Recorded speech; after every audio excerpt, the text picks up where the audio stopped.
যাচ্ছেন মহাদেবপুরে, ওখান থেকে কিছু যাবে ঢাকা চলে যাবে না, ওখানে বিক্রি হবে। একটু আগে লাভ। আমরা শেষ এবার পেঁয়াজের দাম না বাড়াইলে তো আমরা কৃষক বাঁচবো না। বইয়ের গয়না বেচা 2 বিঘা পেঁয়াজ লাগাচ্ছি, পেঁয়াজ বেচা আর ওই গয়নাই হবে না, আমার ভাতও হবে না। আসসালামু আলাইকুম, সবাইকে স্বাগত জানাচ্ছি আমার নতুন একটি ব্লগে। চলতে চলতে আজকে চলে এসেছি বাগমারা উপজেলার তাহিরপুর হাটে। এখন পেঁয়াজের মৌসুম, আর পুরো হাটে পেঁয়াজে আমদানিতে ভরপুর।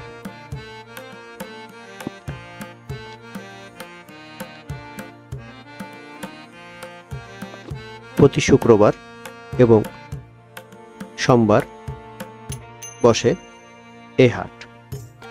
এই হাটে পেঁয়াজ থেকে শুরু করে আলু, বিভিন্ন সবজি, যখন যে মৌসুমী ফল উৎপাদন হয় তা এই হাট থেকে চলে যায় দেশের বিভিন্ন প্রান্তে। সিলেট, যশোর, ঢাকা, চিটাগাং, ফেনী থেকে সম্পূর্ণ বাংলাদেশের বিভিন্ন প্রান্তে সরবরাহ করা হয়। এখন পেঁয়াজের মৌসুম, তাই হাটে পেঁয়াজে ভরপুর। তাহিরপুর পেঁয়াজের হাট আমদানিতে ভরপুর উৎপাদন হয়েছে। পেঁয়াজ আস্তে আস্তে জমা হয়ে পাহাড় সমান হয়েছে। এসব পেঁয়াজ চাষিদের কাছে কেনার পরে শুরু হয়েছে বস্তাবন্দি করার কাজ। সকাল থেকেই চাষিরা বিভিন্ন প্রান্ত থেকে চলে আসে তাদের উৎপাদিত পেঁয়াজ নিয়ে এই হাটে। পাইকাররা পেঁয়াজ কেনে চাষিদের কাছ থেকে।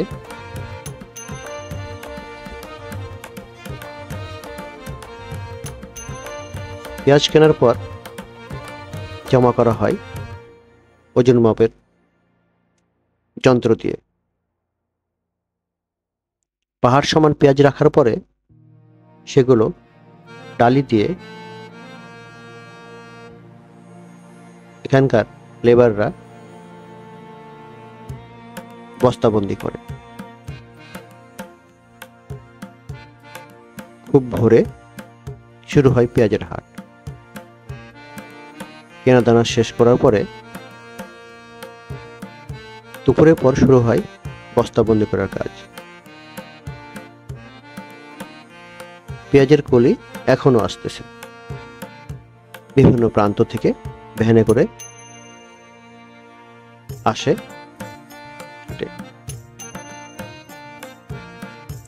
এবং জমা করা হয়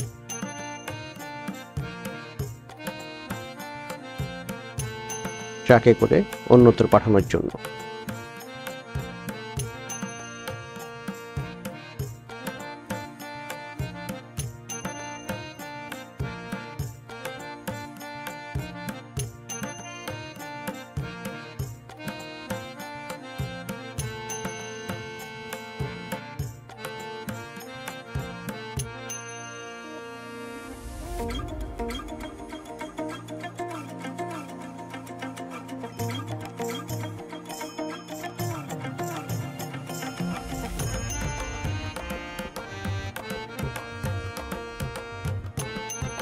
চাষিদের নাম লিখে রাখা হচ্ছে যাতে পরে বোঝা যায় কার বস্তা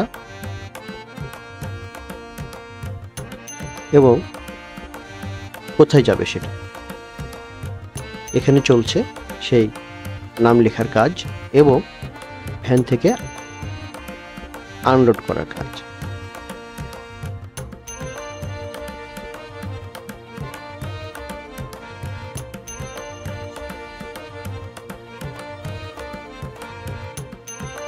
সমস্ত পেঁয়াজ বস্তাবন্দি করার পরে কত বস্তা হয়েছে সেগুলো গুনে রাখার পরে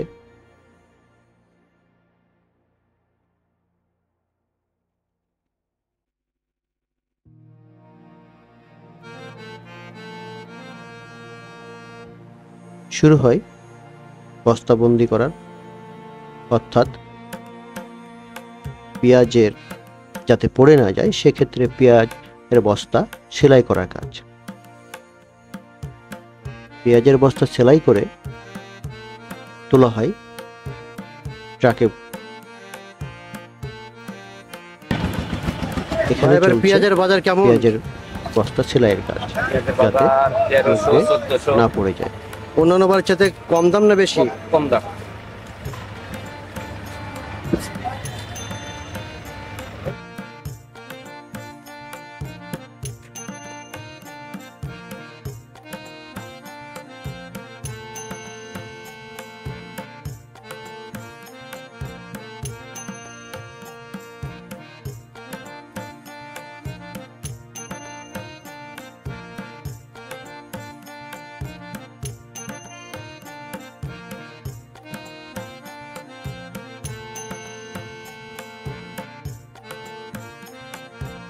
বস্তাতে ভরা পেঁয়াজ এর মুখ সেলাই করা দেওয়ার পরে বস্তাগুলো ট্রাকে করে বাংলাদেশের বিভিন্ন প্রান্তে চলে যাবে।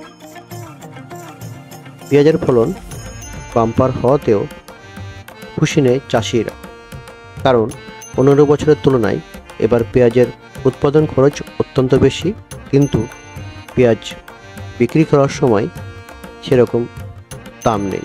অন্যান্য বছর চাইতে নিয়ে আসলেন না যে নিয়ে যাচ্ছেন? কম আছে। কোথায় নিয়ে যাচ্ছেন? মধুপুরে। ওখান থেকে একটু যাবে, ঢাকা চলে যাবে? না, ওখানে বিক্রি হবে। একটু আগে লাও। কারণ যে দাম হয়েছে এবার পেঁয়াজের, তাতে চাষিদের চাষ করবার টাকা উঠবে না, যার ফলে লোকসানের পরিমাণ অনেক গুণ গুনতে হবে।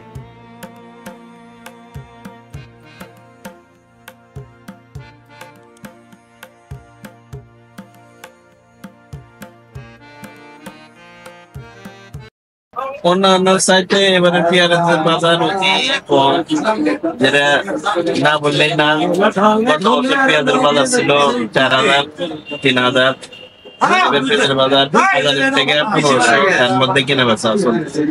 তাহলে অনেক কম। অনেক কম, যেখানে কৃষক এবং ব্যবসায়ী উভয় ক্ষতিগ্রস্ত হচ্ছে। কৃষক পেঁয়াজ কিনছে আসলে 12 থেকে 14,000 টাকা মনের পেঁয়াজ লাগাছে, তাদের টাকা তো দূরের কথা, তাদের তো বিলে গিয়েই ধরবে না। আসলে এত পরিমাণ কৃষকের লস হবে যেটা পরিকল্পনার বাহির কৃষকের লস হবে। আর এই কৃষকের যদি টাকা দেখে তাহলে সরকারের একটু টাকা দেখতে হবে। আসলে এলসি এইসব বন্ধ করতে হবে, সবকিছু বন্ধ করতে হবে। বন্ধ করে যদি ইয়ে করে বাজারটা ইয়ে করতে হবে, তাছাড়া কৃষক একবারে মরে শেষ। আর কীটনাশকের দাম তো দিন দিন বাড়তেছে, কীটনাশক তো কিনাই যায় না। কীটনাশকের দেখা যাচ্ছে যে সারের বাজার প্রতি বস্তাকে 500 টাকা করে বেশি। আর এই 500 টাকা বেশির কারণে তো কৃষকের কোনো পত্তাই হয় না, কোনো পত্তাই হয় না। পেঁয়াজের দাম সেতে কোনো ক্ষেত খামারে কোনো পত্তা নাই। যেটা পড়তে না আমরা ব্যাপারী, আমরা মরে শেষ ভাই। ব্যাপারীর কথা তো বলাই যাবে না, ব্যাপারীর আরো সবার প্রচুর টাকা লস হয়ে গেছে। ব্যাপারীদের যে পরিমাণ লস হয়ে গেছে, এবার যদি লস হতে থাকে আর পুরো 1 মাস দিনের মধ্যে ব্যাপারী পলাবে, পেঁয়াজ কেনার মানুষ থাকবে না। এবার যদি লস হয়ে থাকে। এই পেঁয়াজ কোথায় যাবে ভাই? এটা যাবে হচ্ছে সিলেট ভাই। এটা সিলেটে যাবে। হ্যাঁ, বাংলাদেশের বিভিন্ন প্রান্তে যায় এখান থেকে। বিভিন্ন প্রান্তে, সিলেট, চিটাগাং, তারপর নরসিংদী, ময়মনসিংহ, নরসিংদী, ময়মনসিংহ, জামালপুর, সব এলাকাতে।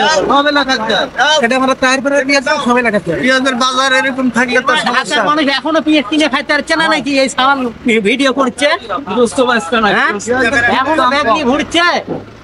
আমরা কৃষক মরে শেষ রে বা, যে আমার ফসলের দাম নাই, আমরা মরে শেষ কেন বা? সারের দাম বেশি, ওষুধের দাম বেশি, সবকিছুর দাম বেশি, কিন্তু পেঁয়াজের দাম নাই বেশি। আমরা কৃষক মানে লসে পড়ে গেল বাপ, আমরা শেষ।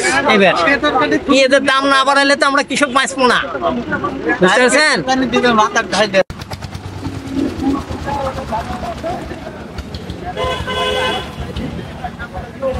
পেঁয়াজের দাম নাই, দাম যাতে বৃদ্ধি হয় সে ব্যবস্থা করেন সরকারের বুঝে। লোকজন গরু বেচা পেঁয়াজ কিনেছে, এই গরু তো কিনা দূরের কথা, বইয়ের ভাতই হবে না। বাজার খুবই কম। কৃষক মরে সাপ। বইয়ের গয়না বেচা 2 বিঘা পেঁয়াজ লাগাচ্ছি। পেঁয়াজ বেচা আর ওই গয়নাই হবে না, আমার ভাতও হবে না।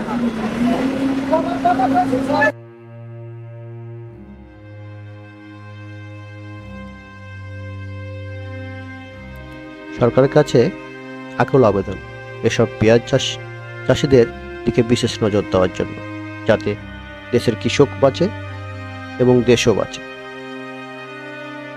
সবাইকে তাহিরপুর পেঁয়াজের হাট থেকে বিদায় নিয়ে নতুন ভিডিও দেখার অনুরোধ করতেছি। পেঁয়াজের হাটের ভালো মন্দ কমেন্টসের মাধ্যমে জানালে উপকৃত হব। আর যদি ভিডিও ভালো লাগে প্লিজ চ্যানেলটি সাবস্ক্রাইব করে দেবেন। আল্লাহ হাফেজ।